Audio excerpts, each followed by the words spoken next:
Okay, now some rhythmic things for the old Latin style and swing style comp over giant steps.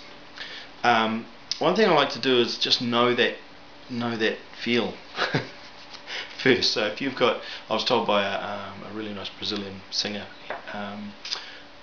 who told me, don't comp when you're comping, don't comp so strong on the 1/5 thing, don't make it into a samba feel. If it's going to be a bossa feel, leave it as such and just play the tonic.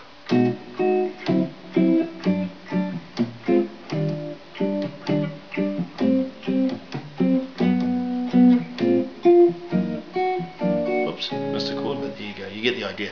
So it's not actually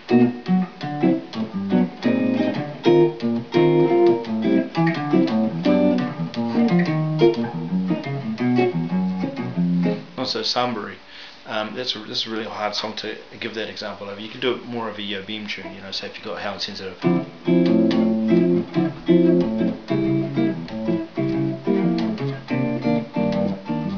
So that was one thing. That's if you're playing solo guitar, and in fact, even if you're not, like even if you're in a band that really will stick pretty true to the Brazilian feel, you'll actually comp a bass note. So you'll play a bass note while you comp. So the next thing is to get these three fingers happening in a really nice rhythmic sort of sense.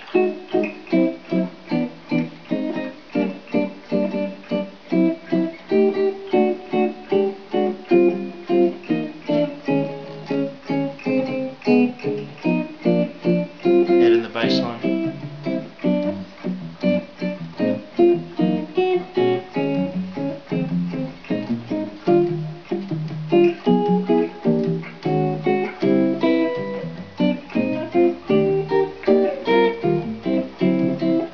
Probably would never really comp that busily when the band's playing. You keep it pretty straight ahead, and you get a few different comp ideas. You definitely look at the claves, the rumba and the son and the reverso, the 2-bar Latin patterns, and also partito alto, which is one that I sort of given to my students lately, and I always, you know, I'll definitely endorse that as a usable rhythm, which is 2 crotchets and then a rest, quaver rest.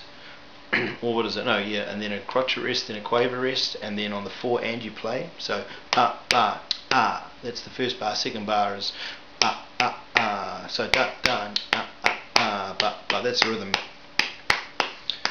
1 2 3 4 1 2 3 4 ba. So you can go.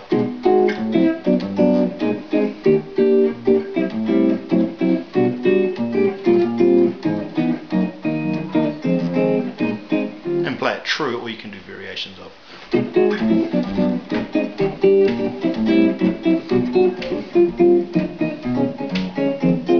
reverse.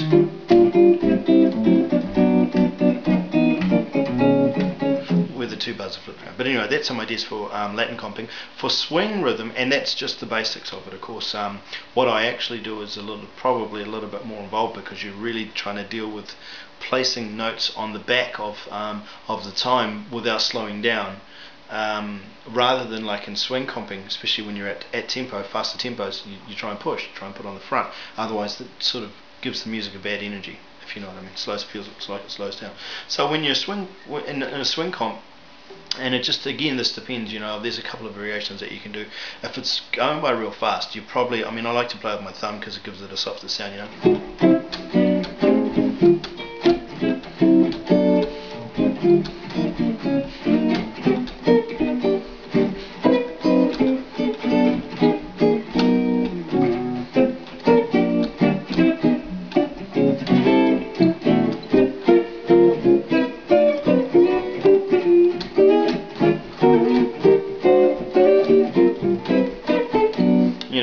That's kind of like trying to keep the tempo and trying to sit right on top of it. But in order to get that, I did a lot of like just solid down strum, kind of like the Manouche style, but nowhere near as good or accurate.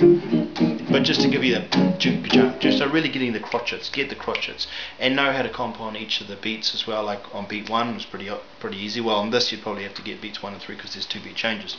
1, 2, 3, 4, 1, 2, 3. Or what about one like comping on the 2 and 4? That could be crazy. 1, 2, 3, 4, 1, 2, 4, 1, 2, 3, 4, 1, 2, 3, 4, 1, 2, 3, 4, 1, 2, 3, 4, 1, 2, and see what it does to the music. 2, 3, 4, 1, 2, 3, 4.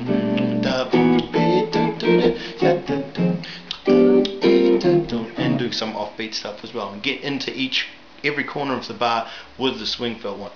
So 1, 2, 3, 4, 1 da. Know what the 1 and is, know what the 2 and is. And so you're basically doing rhythmic studies in the same way that you do harmonic studies, and then you try and apply it to a tune and use some of those chordings that I've sort of set out there. So yeah, good luck.